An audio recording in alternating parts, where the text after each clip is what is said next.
Folding phones have reached a point where they are super mature. A couple of years ago, they were not that polished, but right now in 2024, if you want to buy a folding or a flip phone, you will get a super polished and mature experience. A couple of weeks ago, I tried a flip phone that is the Motorola Razr 50 Ultra, which is awesome, and that experience made me want to try a folding phone as well. Because before this, I have not used a folding phone as my primary daily phone. I have thought about it, but never really made the switch. But in 2024, I decided that I will not go for the latest iPhone. I might buy it for review purposes and then I will sell it. I will go for a folding phone in 2024 as my daily phone. But before I make that purchase decision, I wanted to try out a folding phone. I wanted to use it for a couple of weeks, see how the experience goes, and then put my money on it. So I had three options: Samsung Galaxy Z Fold 6, OnePlus Open, and Vivo X Fold 3 Pro. Now I decided not to go with the Samsung Z Fold 6 because of one major reason, that is the crease. Over the years, Samsung has not worked on decreasing the crease,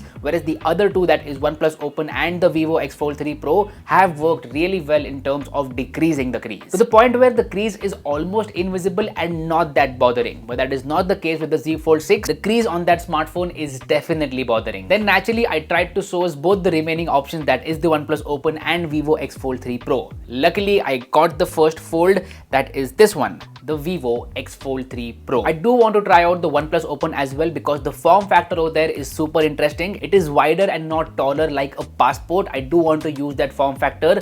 Maybe I'll buy it in the sale period when the price goes down. But yeah, the first ever folding phone that I'm going to use as my daily phone is this one, the Vivo X Fold 3 Pro. So I have been using this since the past few days and I wanted to make this impression video because I want to tell you guys the entire journey of switching to a folding phone and how that experience goes. Normally you will see reviews of fold phones where people say that it is awesome for productivity, you should go ahead and buy it. But these smartphones are not cheap. These are expensive smartphones, and before you make that decision, you need to have all the information. That's why I am giving it a try so that you don't have to. So how is my experience been in the initial few days with this smartphone? Let's talk about that. First up, I want to talk about the form factor because that is the main thing with a folding phone. The main reason why you will even think to buy a folding phone is because of the form factor. So you get a very good cover display up front, which is like a normal smartphone. Like you can use only the cover display and you'll still be sorted. And whenever you want a bigger canvas, just open up this smartphone and inside you have a tablet-like display which you can use for a number of things. Basically, it is awesome for people who like to work on a bigger canvas. Now, as soon as I set up and started using this form factor, I noticed a couple of things. First up, that the cover display is awesome and usable. It's just a little bit taller, but I got used to that with the Razr 50 Ultra, like the taller aspect ratio, so that was not a problem for me, but it can be a problem for a lot of people. If you're used to a normal smartphone, then this one will definitely be a bit taller for you and you'll have to get used to it. Second thing is that the real estate on the inside display is too good. So when I'm only using the cover display, I have two home screens. On the first one, I have all the essential apps, and on the second screen, I have this widget of my to-do list app and some other apps that I use on a daily basis. Now, when I open this smartphone up, I have both the pages available on the home screen. So the real estate of the inside display is definitely useful. And Vivo has done a great job with the quality of displays used. Both of these displays are super high quality AMOLED panels which are bright and colorful. Like when I showed my wife a couple of pictures of herself that I shot on this smartphone itself using the inside display, she was shocked. She was like, wow, that display looks absolutely incredible. And this is a very good use case of the inside display. So photos, videos, Netflix shows, YouTube videos, everything look incredible on the inside display. Now the aspect ratio is a little bit weird, so you will get black bars depending on the type of content you're watching, but that is completely okay because these are AMOLED panels and you do get that great contrast ratio with those deep blacks. But viewing content on the inside display is an immersive experience and helps a lot in scenarios where you are traveling. You don't need to carry a tablet anymore if you use that only for entertainment purposes. You can just open up your smartphone and watch your content on the big screen. Also, the keyboard on the inside display is very comfortable. At first glance, it looks weird that it is divided into two parts and there is a big empty space in between, but it is very comfortable when you start typing on that keyboard. So that is something fascinating and useful. Now, one problem that I noticed that while closing this display, sometimes sometimes I would just long press the home screen and the icons will go here and there. That does happen. You have to get used to, closing the display properly, because if you long press on the display, the icons will move around, and that did happen to me a couple of times. Now, as far as multitasking goes, I have not really used multitasking in my daily life because I am not a person who will use 2 apps at once using split screen mode. I'm just not that person. I like to use one app at a time, but I do want to give it a try. Maybe I'll use it in the coming few days and will mention about it in my future videos. Like, I am planning to do a proper long-term review of this smartphone.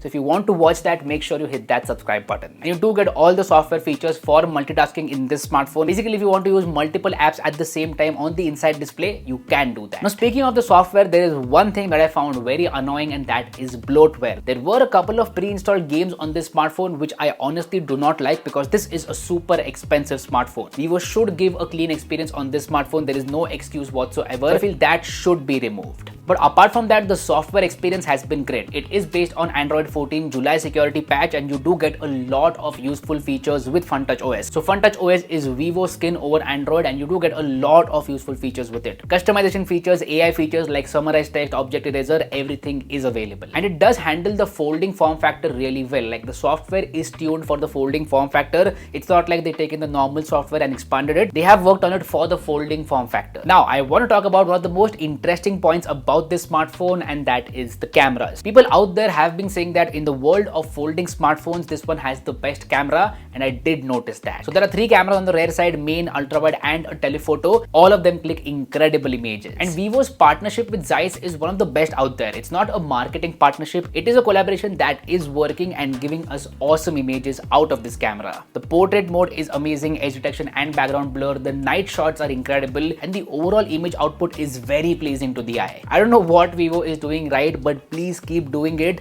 The cameras on this smartphone are incredible. Now, they are not as good as the Vivo X100 Pro or the Vivo X100 Ultra, but that is completely understandable. It is a folding smartphone, and for that, the cameras are really good. Obviously, I will be testing the cameras on a daily basis, so you can follow me on Twitter and Instagram to see some camera samples and the things that I find about this camera. Now, one thing that I want to mention about this smartphone is that it is very slim and lightweight. Like, when you fold it, it doesn't feel bulky. It feels very slim and lightweight. By the way, I'm shooting this part with the Vivo X Fold 3 Pro itself using the rear camera, the rear ultra wide angle camera. So that is a quick little test for you. Now, under the hood, the X Fold 3 Pro has a Snapdragon 8 Gen 3 processor. You know what that means. Very good performance across the board. I have not noticed any lags whatsoever. It has been a super smooth experience, and I'm a very light user. I just use my smartphone for Instagram, YouTube, music, maybe some UPI payments here and there, light photo editing, and that's about it. I don't do any heavy stuff on my smartphone, but if you want to do heavy stuff, then this smartphone is covered because of the 8 Gen 3 processor. I feel that choice of processor is the right one by Vivo. The performance is incredible across the board, and you only get one variant in India that is with 16 GB RAM and 512 GB storage. That is also a good move, I feel, because this is a folding smartphone which comes with AI features,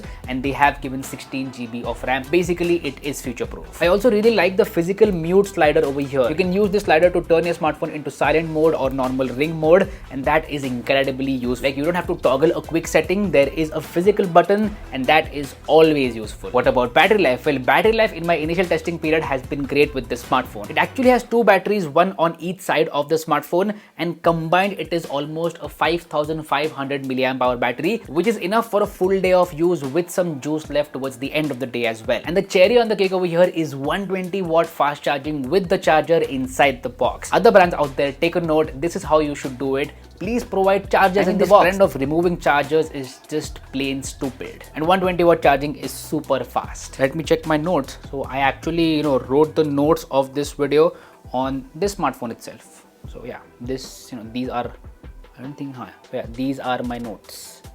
Let me see what I have missed. I think I've covered everything. All in all, I am super excited to use this smartphone as my daily phone because it is incredible. My initial impressions about the X Fold 3 Pro are positive, and honestly, the experience of using a folding phone in 2024 is great. I mean, I get it. The form factor is just too good and very fun to use. Like, I feel this will make the experience of using a smartphone great again, as opposed to just, buying a new smartphone and getting bored of it in a couple of weeks. That will not happen with this smartphone. What do you guys feel about folding phones? Let me know about that in the comment section down below. If you liked what you saw, hit that like button. If you found the content worthwhile, subscribe to the channel because it will mean the world to me.